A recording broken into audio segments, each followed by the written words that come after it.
ஐயா எல்லாரும் சொல்லுதாங்க. மைக்கு ஆன் பண்ண ஐயா. என்ன சொல்லுதாங்க? நம்ம நகரத்துல கிராமியத்தே காணும்னு. ஆனா நான் அதை சொல்ல வரலையா, எங்க கிராமத்திலே இப்ப கிராமியம் அழிஞ்சு போச்சியா. ஐயா அப்பமெல்லாம் கிராமம் எப்படிலாயா இருந்துச்சு? காலங்காத்தால கோழி கூவி எழுப்பி விடுமியா. கிராமத்துக்காரன் புல்றா மல்லு வேட்டியை தூக்கி மடிச்சு வச்சுக்கிட்டு சும்மா தூக்கி தோல்ல மம்முட்டியை தூக்கி போட்டுக்கிட்டு வேலைக்கு போவான் பாருங்க. ஆம்பளை பின்னாலே பொம்பளை நாத்து நட போயிருவாளுயா. ஆனா இப்போ இருக்காளே, ஏ அப்பா ஃபர்ஸ்ட்லாம் டீ கடையில் உட்காந்த பாய் பெவுளிய காலையிலே ஒயின் ஷாப்பில் போய் உட்காந்துருதாம்யா. இங்கே மம்மட்டியை தூக்கி போட்டு போனவே இப்படி போயிட்டான். சரி அவனுவளை தான் விடுமுன்னு இந்த பொம்பளை புள்ளிகளுக்கு போனோம்னு வைங்கய்யா. இந்த என்னது எக்ஸ்போர்ட் கம்பெனியா அது வந்துச்சா ஐயா. பொம்பளை ஃபுல்லா அங்கே வேனில் போயிட்டாயா எக்ஸ்போர்ட் கம்பெனியில். இது எப்படி இருக்கு தெரியுமா? இந்த கார்பரேஷன் வண்டி வந்து நாயள்ளி போட்டு போமே அதை மாதிரி அவனா வாரா அவனா போறா ஐயா.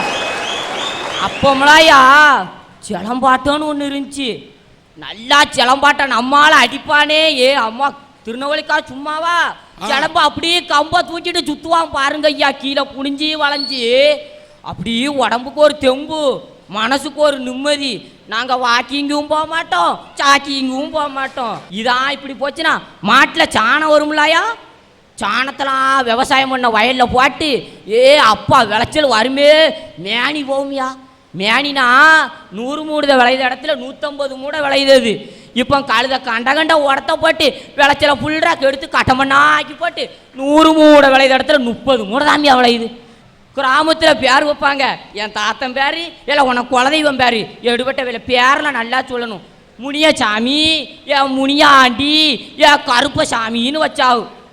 நம்மவே டவுனுக்கு படிக்க போனேன். 7 எழுத்து படிக்க 4 எழுத்துன்ட்டு போயிட்டான். போயிட்டு வந்த போய் வாரான். நான் பேரை மாற்றிட்டேன். என் பேர் முனியாண்டின்னு வச்சல, நான் முனீஷுன்னு மாற்றிட்டேன். அப்படின்னா முனியாண்டி போய் உள்ள உள்ளா முனீஷா, முனீஷ் வரேன் இந்த போயெல்லாம் மோனீஷு. இப்படியே போனோம்னு வைங்கய்யா. கடைசியில் கருப்பசாமி போய் கக்கூசுன்னு வச்சுக்கிடுவான். நம்ம பாண்டி பைய எல்லாம் பாலிஷுன்னு வச்சுட்டு போயிடுவான் ஐயா. என் ஃப்ரெண்டு ஒரு பிள்ளைய போய் லவ் பண்ணான். ஏலே மாப்பிள்ளை நான் போய் லவ் லெட்ரு கொடுத்து வரமுன்ட்டு போனான். லவ் லெட்டரை கொடுத்துட்டான். பிரித்து படித்தா அன்புள்ள காதலி வேலாயி. எடுபட்ட பேர வேலாயி வேலாயின்னு கூப்பிடாத. நம்ம போய் சும்மா இருப்பானா பிற உன்னை வேலாயின்னு கூப்பிடாம வேலாயி நான் கூப்பிட அப்படின்ட்டான். இந்த வேலாயி இதெல்லாம் இப்படிலாம் கூப்பிடாத, என் பேர் இனிமே வே ஸ்டெயிலா வேவான்.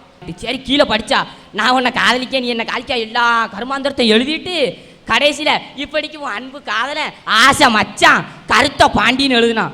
கருத்த பாண்டி வருத்த பாண்டி தூரப்போனா நாயை தூண் துப்பி காரி அனுப்பிட்டா. நம்மவே தான் வாத்தில் உப்பு போட்டுத்தீங்களே ரோசம் இருக்காதா. மறுநாளும் லெட்டரை கொண்டே போனான். இப்பவும் லெட்டரை வாங்கி படின்னு லெட்டரை தூக்கி பிடிச்சிட்டான். லெட்டரில் அப்படியே பிரித்து பார்க்கா அன்புள்ள வே. ஏ அப்பா சந்தோஷம் வந்துட்டு.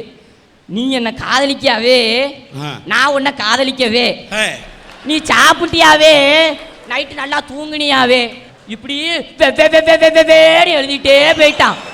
கடைசியில் ஒன்று எழுதுனா இப்படிக்கு உன் அன்பு காதலன் பிளாக் பாண்டி அப்படின்னா. ஒண்ணுமே புரியல பிள்ளைக்கு. என் மச்சான் இந்த பிளாக் பாண்டி யாரு அப்படின்னா அவன் சொன்னான். ஏ எவ்வள நான் தான் மச்சான் தான் உன் ஆசை மச்சான் தான் கருத்த பாண்டி பிளாக்கு பாண்டின்னு மாத்திட்டோம்னா. அவ என்ன சொல்றா தெரியுமா? இந்த பேர் தான் எனக்கு பிடிச்சிருக்கு, வே பிளாக் பாண்டி என்ன பொருத்தம், ஐ லவ் யூ மச்சான் அப்படின்ட்டா. பேர புல்றா கிராமத்து பேர் எப்படி இருந்த பேர் இப்ப மாத்திட்டான் பாத்தீங்களா ஐயா. கிராமத்துல ஃபர்ஸ்ட் பஞ்சாயத்து நடக்கும் ஐயா. எம்மாங்கானோ ஆலமரத்து அடியில் அப்படியே கோயில் முன்னால நாட்டா மாட்டு வண்டியை கட்டிட்டு வருவாரு பாருங்க. நாட்டாம் அப்படி ராஜ கம்பீரமா வந்து உட்காருவாரு. எம்மாம்பரிய சண்டைனால 1 மணி நேரத்தில் தீர்ப்பு சொல்லிடுவாரியா. ஊருக்காரன் புல்றா மதிச்சு நடந்தான். ஆனா இப்போ எப்படி இருக்கு தெரியுமா? எல்லாம் கோட்டு கொண்டு போயிட்டாமியா. இப்படித்தான் எங்க ஊர்ல ஒரு சண்டை வந்துச்சு. அண்ணனும் தம்பியும் மாடுக்கு போட்டி போட்டாங்க. ஏலி மாடு எனக்கு தான், நம்ம அண்ணன் கரைஞ்சு இருப்பானா, ஏலி மாடு எனக்கு தான்னா. பார்த்தான் கேஸ் அங்கே கோட்டு கொண்டு போயிட்டான். கோட்டில் கேஸ் நடக்கு. அண்ணன் பின்னால் உள்ள 2 காலையும் மாடு எனக்கு தான் இழுக்க, தம்பி பின்னால் உள்ள 2 காலையும் மாடு எனக்கு தான் பின்னாலே இழுத்தான் ஐயா. நான் வக்கீல சும்மா இருப்பாரா? ஊடால வந்து பாலை மட்டும் நிதவும் காலையில் பீச்சிட்டு போயிருதாரியா. நாகரீகம் வளர்ந்துட்டுன்னு கிராமத்தை ஃபுல்லா இழந்துருவோம்யா. நான் காலையில எத்தனை மணிக்கு எந்திரிப்பேன் நீங்க நினைக்கிய? மைக்க பக்கத்துல வச்சு பேசாத்தா. 4 மணிக்கெல்லாம் எந்திரிச்சோம் ஐயா. ஆ. எந்திரிச்சு நேரம் மாட்டு கொழுவுக்கு தான் போவேன். மாட்டு கொழுவுக்கு போய் அந்த மாட்டில் பின்பக்கம் கூடி அப்படியே தொட்டு வணங்குவேன் ஐயா கண்ணில் வச்சு. அது ஏன் தெரியுமா உங்களுக்கு? இப்படி அந்த மாட்டில் பின்புறம் தான் மகாலட்சுமி இருக்கான்னு நமக்கு ஐதீகம் சொல்லுகிறது. நீங்கள்லாம் நம்புதியோ நம்பலையே, நாங்கள் கிராமத்து மக்கள்லாம் நம்புதோம். நான் நம்புறேன். கோமாதா என் குலமாதா. கொழு கொழுன்னு பால் பிச்சுட்டு வந்து எங்கள் வீட்டுக்காருக்கு நான் ஒரு காப்பி போட்டு கொடுப்பேன். எப்படி தெரியுமாய்யா? அந்த காப்பி மாதிரி 5 ஸ்டாரில் கிடைக்காது எங்கள் வீட்டுக்காரர் சொல்லுவார் என்கிட்ட. அடுத்து மண்பானையில் தாமிரபரணி தண்ணியை ஊற்றி கைக்குத்தல் அரிசியை போட்டு சோறு பொங்குனா தட்டினா பொல்லான்னு வெள்ளம் பிச்சு பூவாக இருக்கும்யா. அந்த வடி தண்ணியை குடித்தா உப்பு போட்டு காய்ச்சக்காரர்களுக்கு நல்ல உடம்புக்கு நல்லா இருக்கும். ஆஸ்பத்திரிக்கு போனாலும் அந்த டாக்டர் போய் அன்னப்பால் தண்ணி வச்சு குடிந்தானே சொல்றாரு. ஆனால் டவுனில் என் அந்த பொண்ணுங்க என்ன செய்தா? குக்கரோ கக்கரோங்காக எனக்கு அதெல்லாம் தெரியலையா. 1 டம்ளர் அரிசிக்கு 2 டம்ளர் தண்ணி ஊற்றணுமா. அந்த உடனே மூடி வச்சுருந்தா அது 3 விசில் அடிக்கணுமா. 3 விசில் அடிக்கிறதுக்குள்ள அவங்களுக்கு அவசரம், வேலைக்கு போகணும். 2 விசில் அடிக்கிறதுக்குள்ளேயே என்ன செய்தான்னு நீங்கள் தெரியுமாய்யா? பழக்குன்னு அவளே ஒரு விசில் அடிச்சு திக்கிலே அடிக்க வச்சுருந்தா. அப்போ வீட்டுக்காரர் வந்து என்ன சொல்லுவார் தெரியுமா?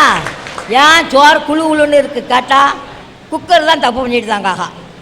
ஏன் வேகலைன்னு கேட்டால் அதுக்கும் குக்கர் தான் தப்பு பண்ணிட்டுதாங்க. பானையில் வடித்த சோத்தில் நீச்சல் தண்ணியில் 2 வெந்தயம் போட்டு குடித்தா வயத்து புண்ணெல்லாம் கேட்குமையா.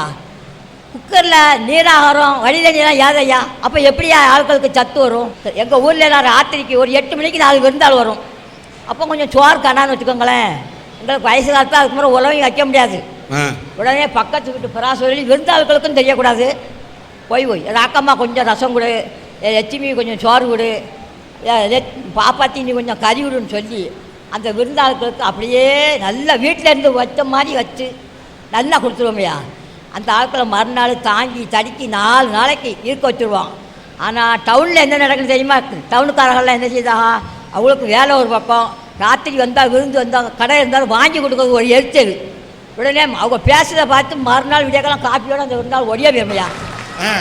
எங்கள் ஊரில் கன்னி பெண்ணுகள்லாம் கொலன்னு நீளமாக இடுப்பு உரைக்கிற சடை பின்னி போட்டு குஞ்சம் வச்சு கட்டி தலை நிறையா பூ வச்சு மஞ்சள் போட்டு குளித்து குங்குமம் போட்டு வச்சு வெளியில் வந்து முக்கட்டு போட்டு 3 வச்சு ஒரு கம்மல் இருக்குமையா சிமிக்கியும் போட்டு வெளியில் வந்தா அப்படி மகாலட்சுமியே ரோட்டில் வர்றது மாதிரி இருக்கும்யா. கம்மலும் ஜிமிக்கும் போட்டு போகும்போது ஊரில் ஆம்பளையும் நல்லா பார்ப்பாங்கய்யா. ஆனால் நல்ல மனசோட பார்ப்பாங்க. இந்த டவுனுக்காரங்க மாதிரி கள்ளத்தோட்டெல்லாம் பார்க்க மாட்டாங்கய்யா. அதுக்கடுத்து எனக்கு கொஞ்சம் முந்தின காலத்தில் பாம்படம்னு ஒன்று, அந்த காது இப்படி வளர்த்து அதை போடுவாங்கய்யா.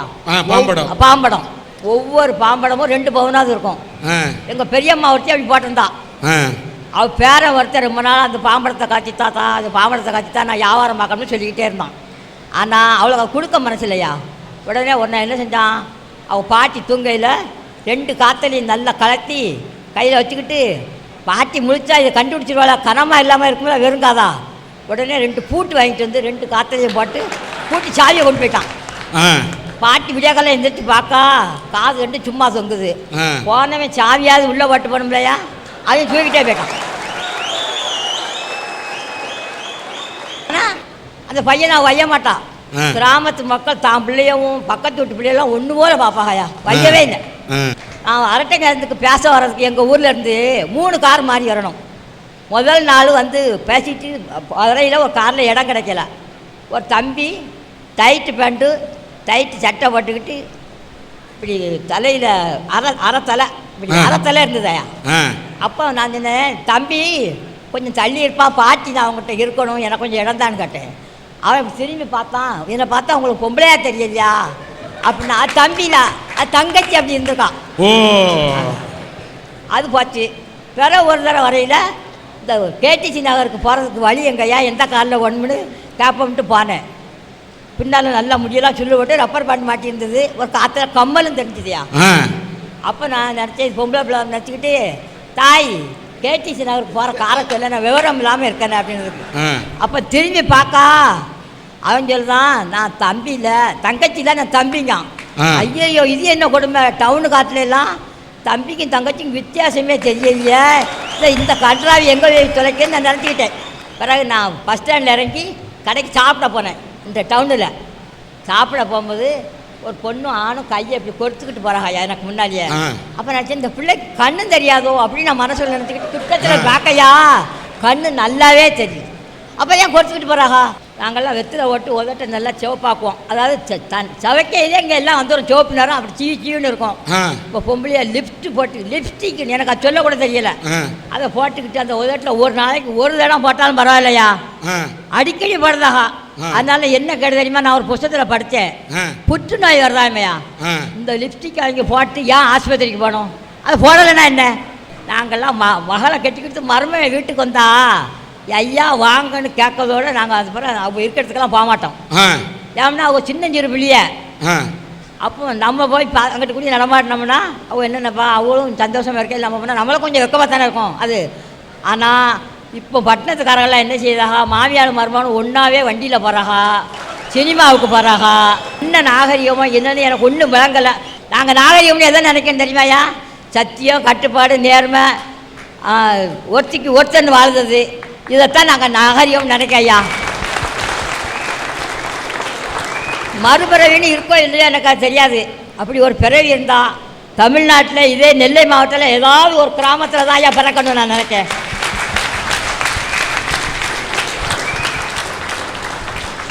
இந்த நெல்லை சீமையில் இது பண்ணும்போது அப்படியே மனசு அப்படியே வெள்ளந்தியா வச்சுக்கிட்டு அப்படியே வெள்ள மனசை வச்சு இந்த பெரியம்மா பேசுனதை பார்க்கும்போது இந்த கிராமத்து மனம் இன்னும் செத்து போயில்லைங்கிறத பார்க்கும்போது இந்த தமிழ்நாட்டோட பண்பாட்டோட அடையாளங்கள் இன்னும் இருக்குதுங்கிறத பார்க்கும்போது பெருமைப்படுறேன்.